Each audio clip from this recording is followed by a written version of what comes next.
defensive backs have got to try and cover the #2 receiver in the league last year in CFL All-Star, one-on-one and a Darius Bowman, and Kevin Fogg does just that, moving inside to the halfback spot. He played corner last week. Richie Hall dialed up a blitz there. 3rd and 2, and one of the heroes from last week, Sean White, from 49 yards out, trying to keep a streak alive, and he comes up short, and it hit the goal post, and so it's a dead ball, and so is the white streak at 18 in a row after a 51-yarder to tie last week and force overtime. He comes up and hits the base of the goal post with this attempt from 49. Still 3-0 Bombers. Still 3-0 Winnipeg as we head to the sidelines. Here's Sarah Orleski. Well, Chris, Paul LaPolice is trying something new for him now as offensive coordinator. Play cards, something that we don't often see in the CFL, but something that's common down south. So he has 30 pictures that are available to go on a card. 4 pictures go on a card at one time. Now, Darvin Adams used them when he was a receiver at Auburn. He said that it really helps. They get the play in quick. You're able to get the offenses off a lot quicker. Like I said, this is something new for them, but good luck, Chris, trying to figure out what they mean. They don't use it on every play. They're using it only at home games right now because they don't have enough bodies on the road to do it, and the meanings of the pictures change every week. I don't think we'll crack the code. Interesting, though, because you can communicate directly to the quarterback, the speaker in his helmet. First down, really in trouble again. This time it's Ruben Frank. And suddenly the front 4 of the Eskimos is back up to speed with 2 sacks already. Came into the game with 2 in the first 2 games. A little bit of a stunt dialed up here now. The Edmonton Eskimos changing things up as they go.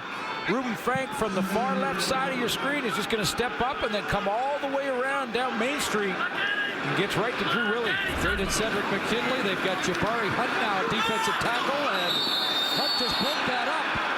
He had a grab on Jace Davis, and a flag comes down. Let's find out if that is the penalty.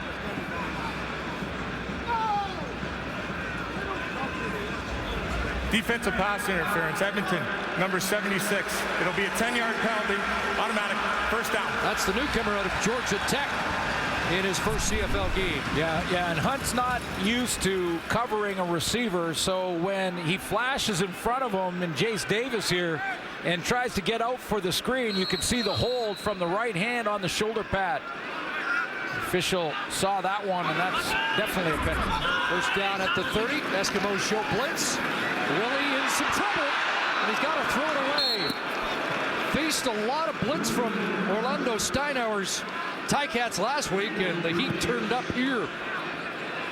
Well, I think this is, for a lot of Edmonton fans, was the question, you know, where has this front 4 been over the first couple of games of the season? Odell Willis still looking for his first sack. Marcus Howard just won. But they're dialing it up here tonight. It's been their best start to a game this season. 2nd and 10. Showing pressure again. Extra man comes. Willie stands in. And Dressler. Patrick Watkins brings Dressler down, but catching a first down for Weston Dressler in his 125th game start. Edmonton want to get Dion Lacey up here in the line of scrimmage. Now, J.C. Sherritt's going to drop out of there, but Lacey ends up in the rush. They come with 6, but it's well picked up by Andrew Harris to give Drew Willie time so that Weston Dressler can work his one-on-one pattern over there on Pat Watkins. 18 for Dressler, double tight ends now, and on the counter, a little shovel to Harris, and he's able to turn the corner and is driven out at the Eskimo bench around midfield. Give Harris 7 on the play. Paul LaPolice told me before the game, Andrew Harris, I mentioned that he's mistake-free. He watches him on film and says, you know, you tell him one thing and he won't make the mistake. But there's lots of ways they want to use him, whether it be running the football out of the backfield, certainly, but thinks he's maybe one of the best, if not the best, receiver from the tailback spot in the CFL. I think I agree with him. Hands off again. Mike O'Shea on 2nd and short. This time he'll get stuffed. Said last week 16 times Harris either broke a tackle or made a man miss. A lot of running backs and good tailbacks do that. Obviously, that's why they're good, and that's why they play at this level. When you can make that guy, that first tackler, miss. I just love his hands, though, and the timing on his routes out of the backfield. Andrew Harris, one of the best in the business at it. Medlock angles the punt away from Penzaldo, and this is a beauty. Nails that inside the 10-yard line. And they'll mark it at the 8. A perfect 47-yard punt for Justin Medlock.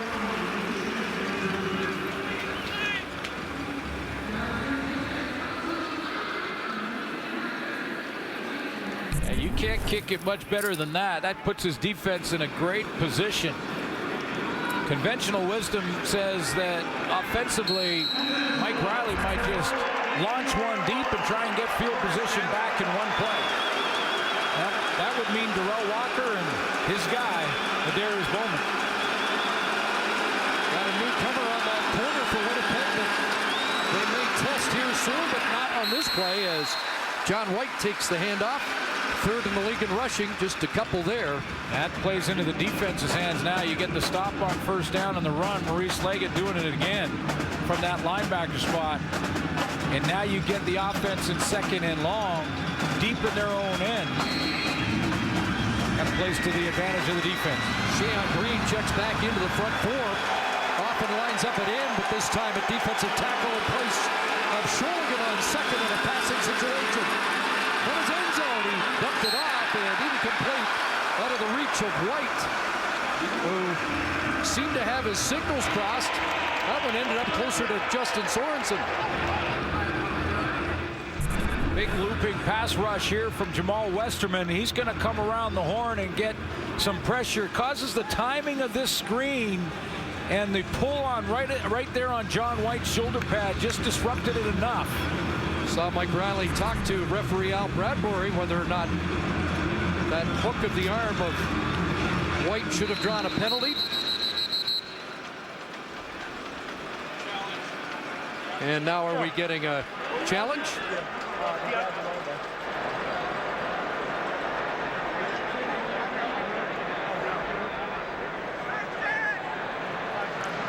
Jason Moss may be challenging roughing the passer here.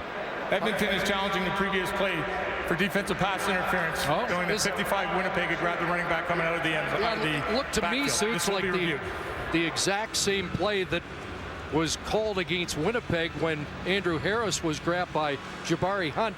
You could see Westerman kind of impede the progress of John White. Well, but the difference here is he doesn't hang on like that last play. Westerman's coming around, and he doesn't know if John White is going to block him in protection or get out into the backfield, and they just sort of collide on the way around. Now, you could say that Westerman may have stuck his arm out a little bit. The difference is he didn't grab him and hang on to the jersey. We'll see how they rule this. But you also saw Mike Riley take a hit here, and you can actually, if there's no call on unnecessary roughness on the quarterback, you can challenge that. Now, could you rule that that was just a bump before the 5 yards on Westerman? Ball hadn't been thrown yet. Al Bradbury was watching Sheon Green and Westerman at the end of that play. But you could see Riley went directly to the official to check on that Jamal Westerman contact on John White. Important decision here because potentially the Eskimos may have to concede a safety or at worst be kicking out of their end zone unless the penalty or the challenge goes their way. This is an interesting one to me because if this is a DB past 5 yards, it's a no-brainer. Pass interference. You can't hook a receiver like that after 5 yards running his route. The fact that it was a running back that could be protecting his quarterback or trying to get out on that screen like John White was really changes the dynamic. After review, we have illegal contact on a receiver. Winnipeg, number 55. This is a 10-yard penalty, and this will result in enough yardage for a first down. Well, they call it illegal contact. In any event, it's a first down, Edmonton. Yeah, because there is contact, but again, this is one as Jamal Westerman is running by him. I mean, a little grab there. It's an interesting one.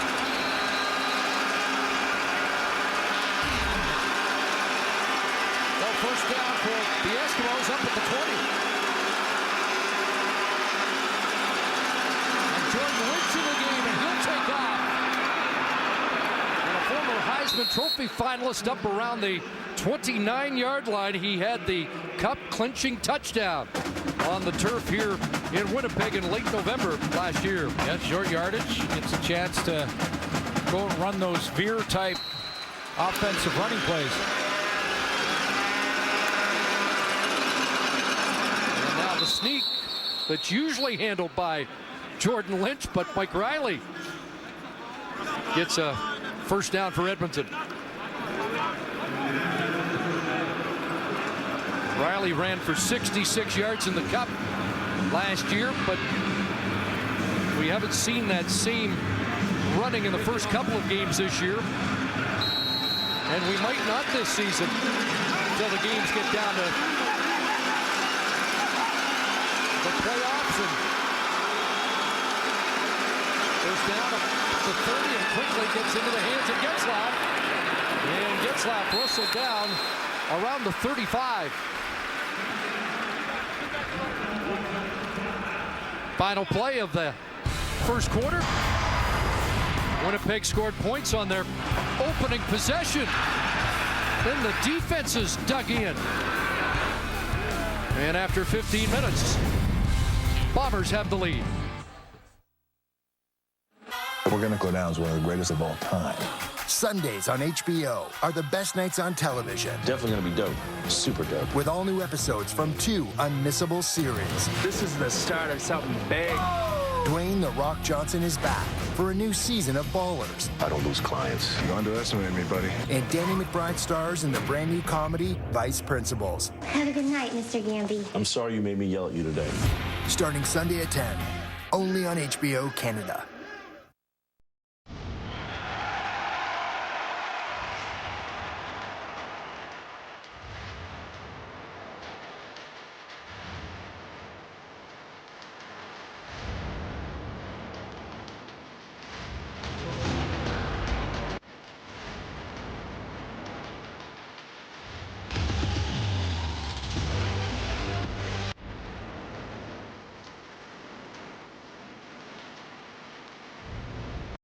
Our Canadian Suit Drive is on now, and we need your help filling these hangars. This July, bring your gently used professional attire to Any Moore's Clothing, and we will donate it to men re-entering the workforce. As a thank you, you'll receive 50% off your next purchase. Give a suit, change a life. I can't believe the $7 meal deal comes with a DQ Sunday. I can't believe it comes with all this plus a DQ Sunday. It's like the Sunday's free. I can't believe we stopped for lunch. Fill up with a $6 or $7 meal deal, a full meal plus a DQ Sunday.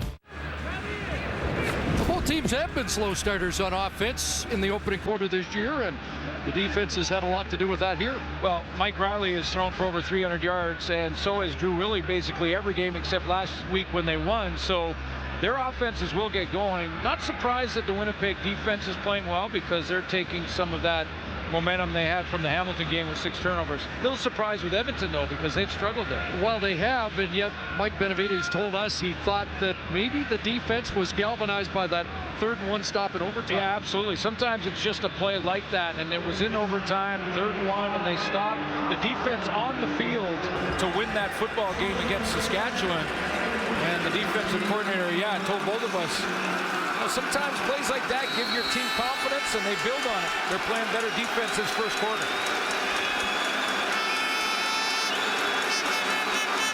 Second and 5 as Riley throws and Getzlaff again has it and has a first down up at the Edmonton 45. So Chris Getzlaff has 3 catches early tonight. Before the season started, and I talked to Mike Riley about Getzlaff's input in training camp, and Riley basically saying he's like a quarterback on the field. He's going to the 3rd and 4th progressions before I was. Now they swing it to Bowman. Got some blocking, and up at midfield late flags as Bowman is close to what would have been a first down. Yeah, 2 flags almost simultaneously right when the hit was made on Bowman.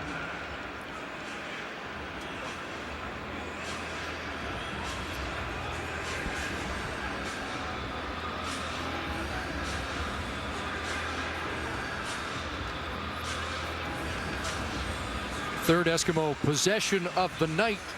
They had scored touchdowns on 7 of their first 28 this year. Looking for their first points, and the penalty against Edmonton here with Michael O'Shea getting his options. Jason Maas would like to just win one in regulation and not get the pressure and tension that comes with overtime. Back-to-back overtime games for these defending champions. Major foul, unnecessary roughness, tourist hit, Edmonton, number 18. That penalty would be applied after the ball was dead. Back 15 yards, it's second down. A tourist hit is once the play is over and a player glides in and basically hits somebody who's looking at the pile. One of the most physical receivers in the league. Take a look down the bottom of our screen here, and where's the tourist hit? Right there.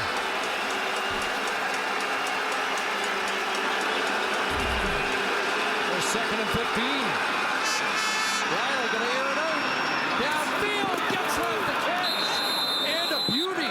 Knocked out of bounds by C.J. Roberts, but it's coming back on a hold. Getzlaf after 2 games was targeted just 7 times by Mike Riley, made 5 catches in those 2 games for 62 yards. It's taken some time to get the chemistry Edmonton, going. Number 67, 10-yard penalty, remains second down. Great tackle, D'Anthony Batiste. D'Anthony Batiste is going to take this one off the board, and he doesn't know why. Let's take a look and see. Looks like he's working on Jamal Westerman. Straight bull rush by Westerman. I see they got to let him play there. I don't see a penalty there.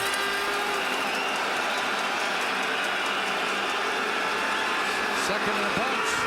Underneath it goes, and this is Kinzel Doe. Or excuse me, Darrell Walker. Darrell Walker with the catch, and he is bumped out well short of.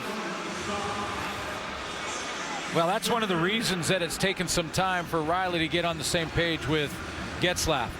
Because you got Darrell Walker and Darius Bowman in your lineup. And only one football. And Corey Watson, who had the big game last week.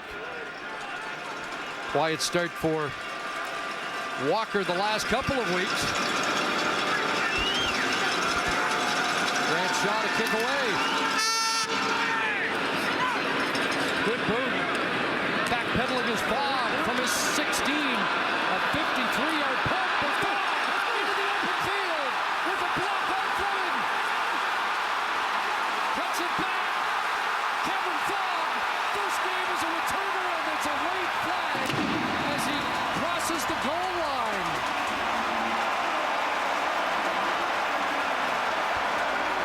A small school All-American kick returner. 94 yards and a flag at the tail end of the return.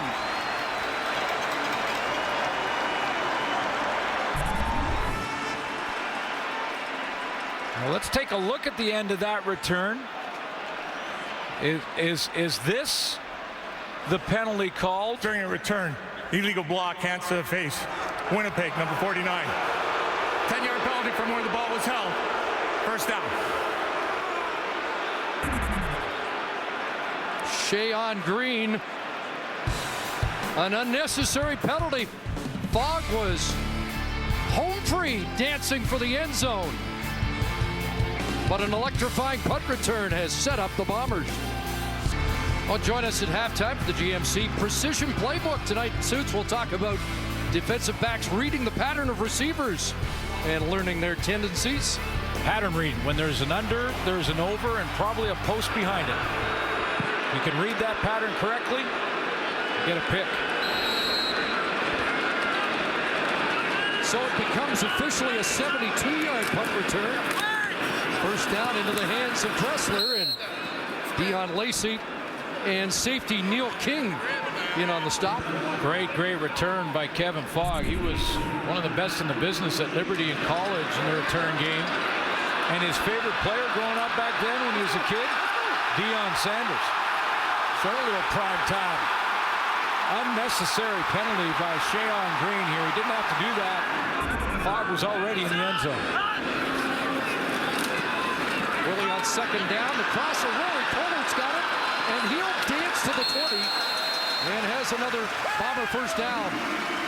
Drew Willie wants to go with some tempo offense here. They're getting up to the line of scrimmage, and those cards coming into play now so that all receivers can see the play. Willie gets it communicated in his helmet. There they go. This is where they want to be better. Collard, touchdown! An early red zone conversion here. Touchdown, Winnipeg.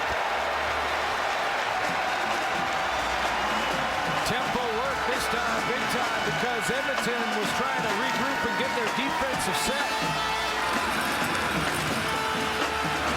They were scrambling to get to their spots on defense because Willie went tempo. Little quick fake there, right down the seam. Rory Collard, as the Edmonton secondary tries to scramble to get into position. First touchdown catch of the year for the Regina native. 5th touchdown pass for Drew Willie. They were 1 for 4 in the red zone last week. And everybody on that Winnipeg offense talked about being better in that department. Well, they were here early in their first red zone visit of the night. A 20-yard touchdown connection. Willie to Collard as the Bomber lead expands. Friday Night Football returns tomorrow. Tiger Cats go head-to-head with the Alouettes, 7 Eastern, 4 Pacific across the TSN network and in 4K. And then Lions and Rough Riders Saturday, 7 o'clock Eastern, 4 Pacific on the TSN network. Well, that's tempo offense working like a charm there. You go no huddle, so the defense can't set. In fact, they weren't. Not only were they not set, Edmonton defensive side, but they were scrambling. Unreturned touchdown taken off the board, but the Bombers put it back up.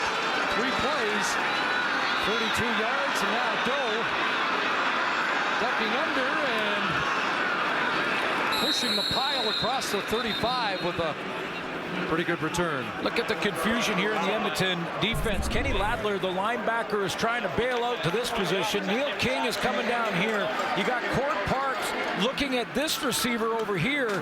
No one in the middle of the field, and that's exactly where Drew Willie, because of that scrambling defense, goes right down the seam to Collard, and Court Parks can't react in time. I mean, there were 3 players there that weren't sure of their position or weren't in position to make the play. During the return, illegal block, Edmonton, number 25. Half distance to the goal, it's first down. Veteran Mike Miller called. The Riverview, New Brunswick native. One of the key special teams guys for Edmonton, but another look at the Collard touchdown. And quick release helps too, where Willie recognizes it immediately. A little bit of a shoulder, and that ball is thrown right where Rory Collard can walk in. And on that sequence, Collard is now the receiving leader for the Bombers on the night yardage-wise. Riley starts at his 10, and Darrell Walker's got his second catch. Bumped out by Kevin Fogg. Never wrong to move the launch point for the quarterback, and that's right now what Jason Moss is doing with Riley. Gets him out on the edge, gets him on that full roll, and it basically changes the launch point. So right when the defensive line